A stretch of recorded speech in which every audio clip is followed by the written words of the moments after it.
போட்டித் தேர்வு எழுதும் நண்பர்கள் அனைவருக்கும் வணக்கம். MUGTNPSC அகாடமியிலிருந்து முனைவர் மா. விஜய் அலெக்சாண்டர். ஜனவரி மாதம் 17, 18 மற்றும் 19ஆம் தேதியின் முக்கியமான நடப்பு நிகழ்வுகளை காண்போம்.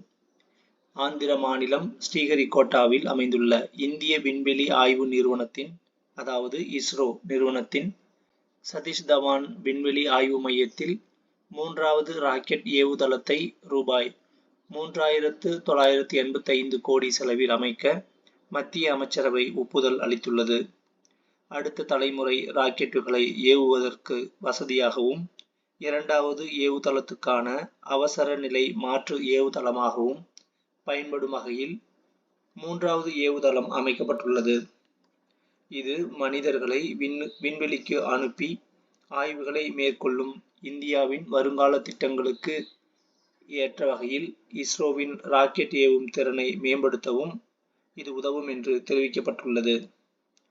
3 நிலைகளை கொண்ட குதுப் மினாரின் உயரத்தை காட்டிலும் அதாவது 72 மீட்டர் உயரத்தை காட்டிலும் கூடுதலாக 91 மீட்டர் நீளத்தில் இஸ்ரோ மேம்படுத்தி வரும் அடுத்த தலைமுறை ராக்கெட்டுகள் மட்டுமின்றி அதிக எடை கொண்ட செயற்கைக்கோள்களை தாங்கி செல்லும் திறன் கொண்ட GSLV Mark 3 என்று அழைக்கப்பட்ட LVM-3 ராக்கெட்டுகள் என அனைத்து வகை ராக்கெட்டுகளையும் ஏவுவதற்கான திறனுடன் 3வது ஏவுதளம் வடிவமைக்கப்பட்டுள்ளது. இதன் மூலம் தற்போது தாழ்புவி சுற்றுப்பாதையில் 8000 டன் எடையுள்ள செயற்கைக்கோள்களை நிலைநிறுத்தும் இஸ்ரோவின் திறன் 30,000 டன் எடையுள்ள செயற்கைக்கோள்களை நிலைநிறுத்தும் வகையில் உயரும் என்பது குறிப்பிடத்தக்கது. இந்தியாவில் செமிகண்டக்டர் உற்பத்தி சூழலை வளர்க்க இந்தியா சிங்கப்பூர் அரசுகள் ஒன்றிணைந்து பணியாற்றி வருகின்றன என்று சிங்கப்பூர் அதிபர் தர்மன் சண்முகரத்தினம் தெரிவித்துள்ளார். உலகில் சாலை விபத்துகள் அதிகம் நடைபெறும் நாடுகளில் இந்தியா முதலிடத்தில் உள்ளது. மத்திய சாலை போக்குவரத்து அமைச்சக புள்ளி விவரங்களின் 2023ஆம் ஆண்டு நாட்டில் 5 லட்சம் விபத்துகள் நிகழ்ந்துள்ளன. இதில் 1.72 லட்சம் பேர் உயிரிழந்துள்ளனர். உயிரிழந்தவர்களின் 1.14 லட்சம் பேர் அதாவது 66.4% பேர் 18 முதல் 45 வயதுக்கு உட்பட்டவர்கள் ஆவர். முல்லை பெரியாறு அணையின் பாதுகாப்பு மற்றும் பராமரிப்பு பணி ஆகியவற்றை கண்காணிக்க 7 பேர் கொண்ட குழுவை மத்திய அரசு அமைக்க உள்ளது. இந்த குழுவுக்கு ஆணையத்தின் தலைவர் அனில் ஜெயின் தலைமை தாங்குவார். அணை பாதுகாப்பு சட்டம் 2021 அடுத்த 5 ஆண்டுகளில் மஞ்சள் உற்பத்தி 20 லட்சம் டன்னாக இரட்டிப்பாகும் திறன் இந்தியாவில் உள்ளது என மத்திய வர்த்தக தொழில்துறை அமைச்சர் தெரிவித்துள்ளார். தங்க மசாலா என்று அழைக்கப்படும் மஞ்சள் இந்திய விவசாயத்திற்கு இன்றியமையாததாகும். உலகின் மிகப்பெரிய மஞ்சள் உற்பத்தியாளர், நுகர்வோர் மற்றும் ஏற்றுமதியாளராக இந்தியா உள்ளது.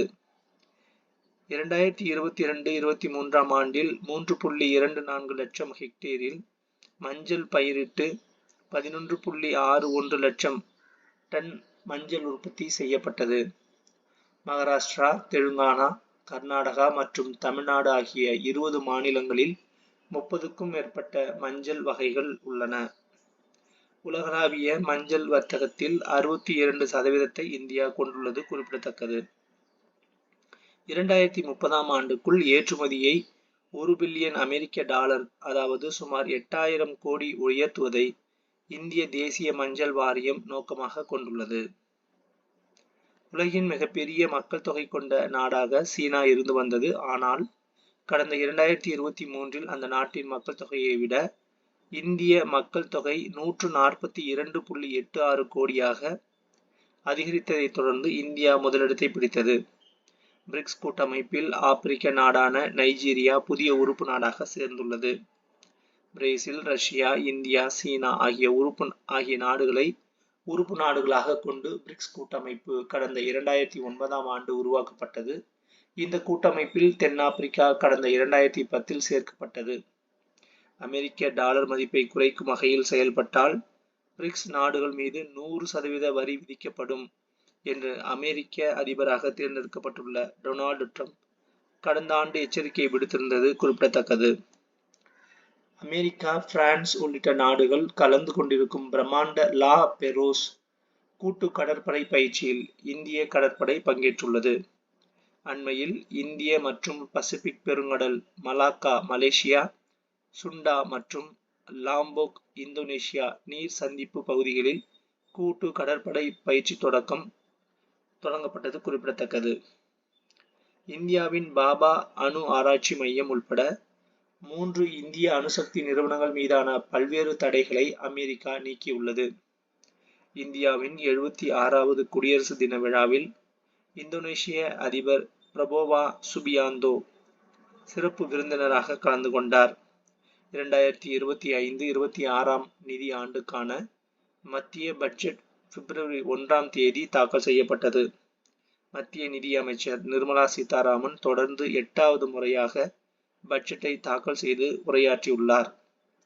கிராமப்புற மக்கள் தங்களின் குடியிருப்பு சொத்துக்களை ஆவணப்படுத்தும் உரிமையை வழங்குவதோடு சொத்துக்களை பொருளாதார ரீதியில் பயன்படுத்த உதவும் நோக்கில் மத்திய பஞ்சாயத்து ராஜ் அமைச்சகத்தால் ஸ்வாமித்வ திட்டம், அதாவது கிராமப்புற கணக்கெடுப்பு மற்றும் மேம்படுத்தப்பட்ட தொழில்நுட்பங்கள் மூலம் கிராம பகுதிகளின் வரைபடம் தயாரிப்பு கடந்த 2020 தொடங்கப்பட்டது. கிராமப்புற பொருளாதாரத்தை மேம்படுத்தும் தொலைநோக்கு பார்வை கொண்ட இந்த திட்டத்தின் கீழ் கிராமங்களில் உள்ள நிலங்கள் ட்ரோன் மூலம் கணக்கீடு செய்யப்பட்டு உரிமையாளர்களுக்கு சட்டப்பூர்வ சொத்து அட்டைகள் வழங்கப்படுகின்றன. ஸ்வாமித்வ திட்டத்தின் கீழ் கிராமங்களில் இதுவரை 2.24 கோடி பயனாளர்களுக்கு சொத்து அட்டை வழங்கப்பட்டுள்ளது. இத்திட்டம் பொருளாதார நடவடிக்கைகளுக்கு வலு சேர்ப்பதோடு வறுமை ஒழிப்பிலும் உதவும் என தெரிவிக்கப்பட்டுள்ளது. சொத்துரிமை என்பது உலகம் முழுவதும் ஒரு முக்கிய சவாலாக உள்ளது. சில ஆண்டுகளுக்கு முன் ஐநாவால் மேற்கொள்ளப்பட்ட ஆய்வில் பல்வேறு நாடுகளில் சொத்துரிமைக்கான சட்டபூர்வ ஆவணங்கள் மக்களிடம் இல்லை என்பது கண்டறியப்பட்டது. வறுமை ஒழிப்பில் சொத்துரிமை மிக முக்கியம் என்று ஐநா வலியுறுத்தியுள்ளது. பூ ஆதார், நிலங்களுக்கான ஆதார் திட்டம் நாட்டில் சுமார் 23 கோடி பூ ஆதார் எண்கள் வழங்கப்பட்டுள்ளன. ஆயுஷ்மான் பாரத் இலவச மருத்துவ காப்பீடு திட்டத்தின் கீழ் 70 வயதை கடந்த 6 கோடி பேருக்கு இதுவரை இணைக்கப்பட்டுள்ளனர். ஏழை குடும்பங்களுக்கு ரூபாய் 5 லட்சம் வரை இலவச மருத்துவ காப்பீடு வழங்கும் ஆயுஷ்மான் பாரத் திட்டம் கடந்த 2018 தொடங்கப்பட்டது. மத்திய அரசு ஊழியர்களின் ஊதியம், ஓய்வூதியதாரர்களுக்கான படிகளை மாற்றியமைப்பதற்காக 8வது ஊதிய குழு அமைக்க மத்திய அரசு தீர்மானித்துள்ளது. இதன் மூலம் தற்போது பணியாற்றி வரும் 49 லட்சத்திற்கும் அதிகமான மத்திய அரசு ஊழியர்களும் 65 லட்சம் ஓய்வூதியதாரர்களும் பயன்பெறுவர். 7வது ஊதிய குழு கடந்த 2016 அமைக்கப்பட்டது. அதன் பதவிக்காலம் வரும் 2026 முடிவடைய உள்ள நிலையில் இந்த முடிவை மத்திய அரசு மேற்கொண்டுள்ளது. மத்திய அரசு ஊழியர்களின் ஊதியத்தை மாற்றி அமைப்பதற்காக 10 ஆண்டுகளுக்கு ஒரு முறை ஊதிய குழுவை மத்திய அரசு அமைப்பது வழக்கமாகும். கடந்த 1947 முதல் 7 ஊதிய குழுக்களை மத்திய அரசு அமைத்துள்ளது குறிப்பிடத்தக்கது. அண்மையில் புள்ளியியல் அமைச்சகம் வெளியிட்ட தகவல் படி 2வது காலாண்டில் ஜிடிபி வளர்ச்சி 5.4% என்று தெரிவிக்கப்பட்டுள்ளது. அனைத்து டெபாசிட் கணக்குகள் மற்றும் பாதுகாப்பு பெட்டகங்களில் வாடிக்கையாளர்களின் நாமினி பெயர் இடம்பெறுவதை உறுதி செய்ய வேண்டும் என்று வங்கிகளுக்கு ரிசர்வ் வங்கி அறிவுறுத்தியுள்ளது. இந்தியாவின் தற்போதைய அந்நிய செலாவணி கையிருப்பு 62,587.1 கோடி ஆகும். தமிழ் மொழியின் சிறந்த படைப்புகளை உலக மொழிகளில் கொண்டு செல்வதற்கு பதிப்பாளர்களுக்கு மொழிபெயர்ப்பு மானிய நிதி 36 மொழிகளில் 162 நூல்களுக்கு வழங்கப்பட்டுள்ளன என்று பள்ளி கல்வித்துறை அமைச்சர் தெரிவித்துள்ளார். உலகை தமிழுக்கும், தமிழை உலகுக்கும் என்ற முழக்கத்துடன் சென்னை பன்னாட்டு புத்தக திருவிழா நடைபெற்றது. சென்னை பன்னாட்டு புத்தக திருவிழாவில் மொழிபெயர்ப்புக்காக 1125 புரிந்துணர்வு ஒப்பந்தங்கள் கையொப்பமாகியுள்ளன. இந்தியாவிலேயே வேறு எந்த மாநிலத்திலும் இல்லாத வகையில் தமிழ்நாட்டில் பள்ளி கல்வித்துறை சார்பில் எடுக்கப்பட்ட தனித்துவமான முன்னெடுப்பு புதிய மைல்களை அடைந்துள்ளது.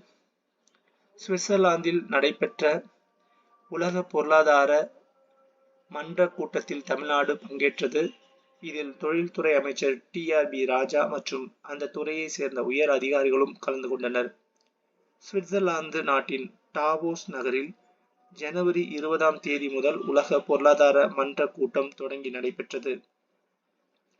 இலங்கை யாழ்ப்பாணத்தில் உள்ள கலாச்சார மையத்துக்கு தமிழ் புலவர் திருவள்ளுவரின் பெயர் சூட்டப்பட்டுள்ளது. விளையாட்டுத் துறையில் உயரியதாக இருக்கும் தியான் சந்த் கேல் ரத்னா விருதை குடியரசுத் தலைவர் திரௌபதி முர்முவிடம் தமிழக செஸ் வீரர் குகேஷ் பெற்றார்.